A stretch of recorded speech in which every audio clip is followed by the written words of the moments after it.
जय श्री राम। प्रेमी भक्तों, आज हम बताएंगे कि दान से किस तरह से मनुष्य का कल्याण हो सकता है और दान का क्या महत्व है।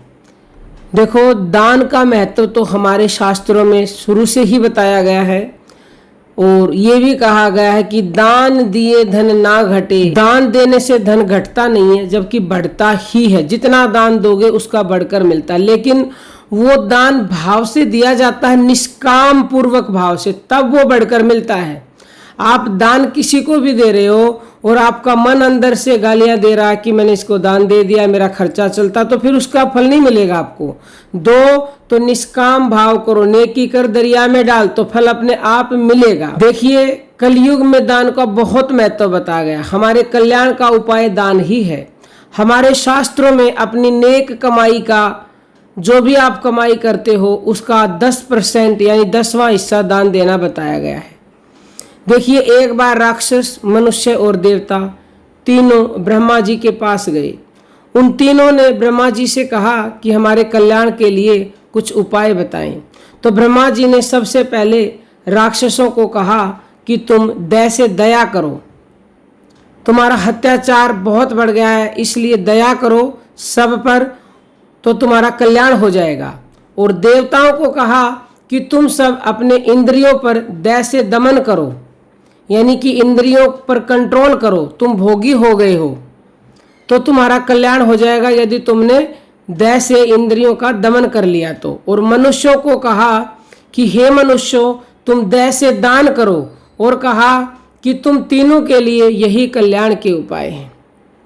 यानी मनुष्य के कल्याण का उपाय हमारे संतों ने, ब्रह्मा जी ने दान बताया है। और ब्रह्मा जी चले गए इतना कहकर। तो देखो, मनुष्यों को दान के लिए ही क्यों कहा गया है? क्योंकि मनुष्य का सबसे ज्यादा लगाव धन से है। धन में अटैचमेंट इतना ज्यादा है कि वह किसी भी हद तक जा सकता है, कुछ भी कर सकता है। और यह सब हम संसार में देख भी रहे हैं कि धन के लिए ही वह कुछ भी करता है। झूठ, चोरी, जारी, छल, कपट सब धन के लिए ही कर रहा है।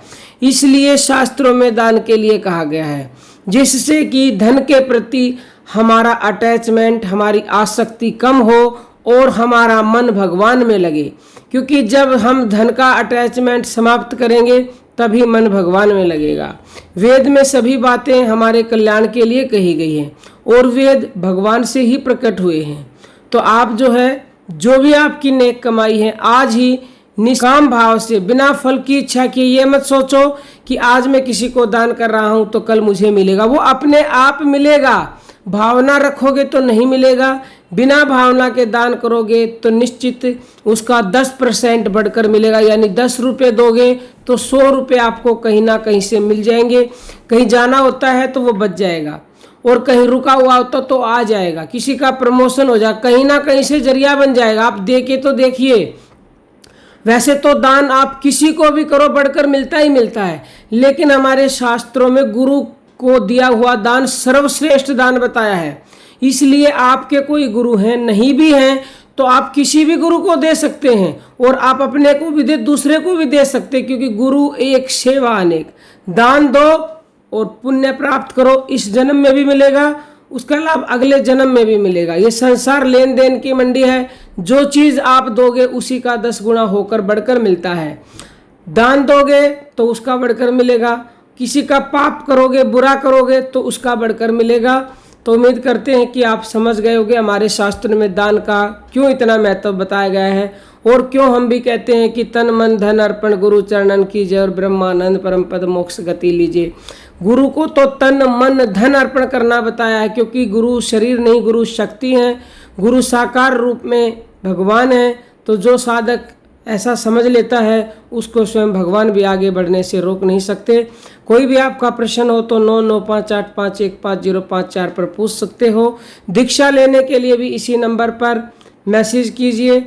और यदि आप अपना सेवा देना चाहते हो, दान करना चाहते हो, तो 9643745467 पर अपनी निष्काम भाव से सेवा करेंगे तो उसका आपको बहुत बहुत बहुत बहुत फल मिलेगा। अब हम अपनी वाणी को विराम देते हैं। जय जय श्री राम।